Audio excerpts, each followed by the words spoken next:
the eye needs light to see. The more light there is, the better you see. But there's different qualities of light. And depending on the light that you offer to your eyes, you're going to see better or worse. And the best light for the eye is sunshine, sunlight. It has all the spectrums of light that the eye needs to be healthy and see.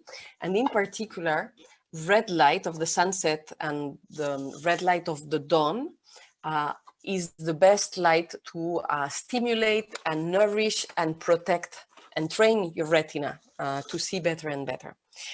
But when you go in the realms of light and energy, we can do exercises, as I said, where you can train your brain to be more sensitive to different shades of light.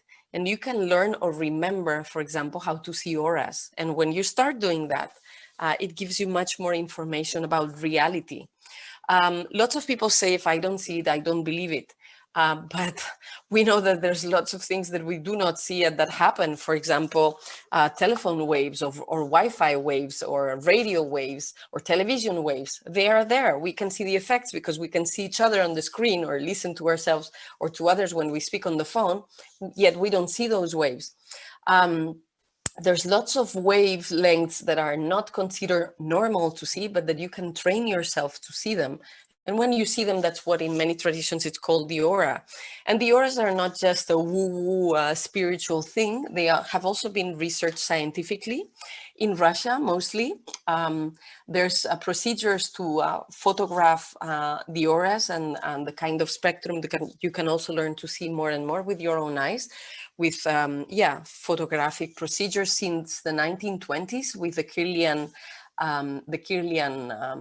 couple, but also in contemporary research, there's in the University of St. Petersburg, there's a colleague that is doing research also on auras and balance and health. And you can also train yourself to see the auras better. But anyway, I want to teach you something more simple about how you can improve your eyesight, your vision, besides speaking about these more unusual aspects, because I probably you would like to know what you can do to take care of your eyes and how to improve your vision. And I would like to give you a few tips so that you can do that. But before I go to those tips, when you explore, when you pay attention to the process of your eyesight and your vision, you realize that you can use your eyes and your vision, the quality of your vision, also as a GPS for yourself in life. What do I mean? I mean that there's places that you will notice that you see more clear when you are there, and places when you are there, you see less clear. Or there's activities when you do them, you see more clear, and activities when you do them, you see less clear. Or people, when you are with them, you see more clear, and other people, when you are with those other people, you see worse. Or thoughts, when you have those thoughts, you see brighter colors, more light, more sharp. And other thoughts, when you have those, you see gray, or you see red, or you don't see contrast. Emotions, when you have those emotions, the light, the world is more shiny and beautiful and white and colorful.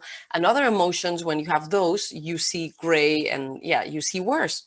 And it's important to pay attention to those things, to track those things and bookmark them, because all of that is giving you information about who you are and what you have come here to do, and what's your vision for your life.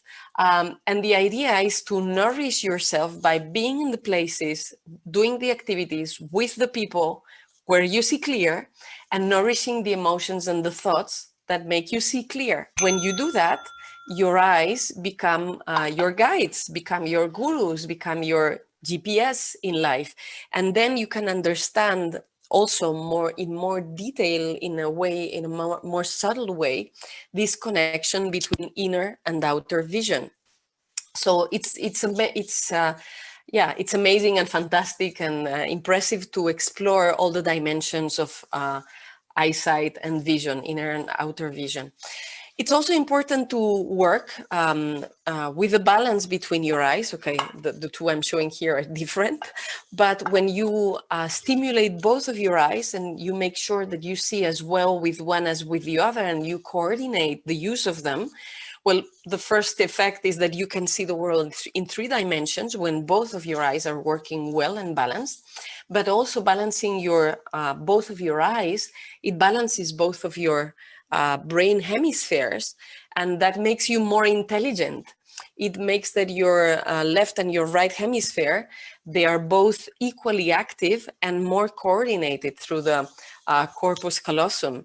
So you know that you have one hemisphere that has more rational, analytic, cause effect, before, now, after kind of thinking, and the other hemisphere that has more of synchronicity, intuition, imagination, causality, kind of thinking. And both of those are different kinds of intelligence, and they're both useful in life. And the idea is not to throw away half your intelligence to just rely on the other one, or walk with one leg and not with the other one, or see with one eye and not with the other one, or hear with one ear but not with the other, or use one hand and not the other. The idea is that you have all of these resources and you can maximize and optimize for the use and the stimulation and the combination of all of those forms of intelligence.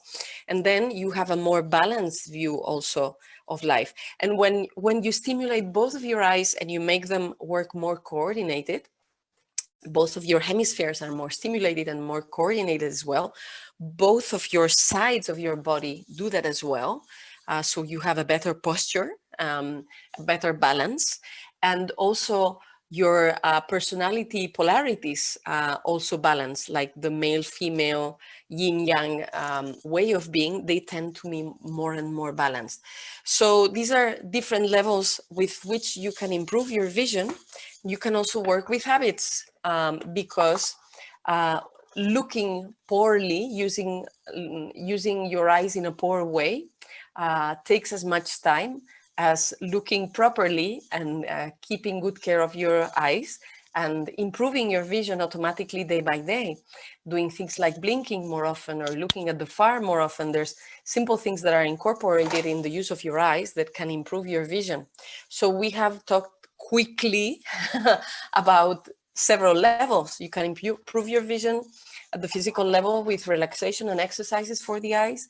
You can improve your vision at the chemical, nutritional level, learning how to eat better, to see better, and to detox, to see better.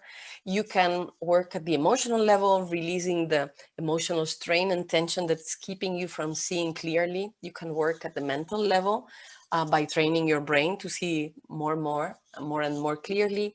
You can work with light and energy to accelerate the process of seeing better. You can work at the subtle level, opening more to different dimensions of what your perception can allow you with your vision, and opening more and more the doors of perception and seeing how there's a dance between reality and you, showing you clarity for you in your life.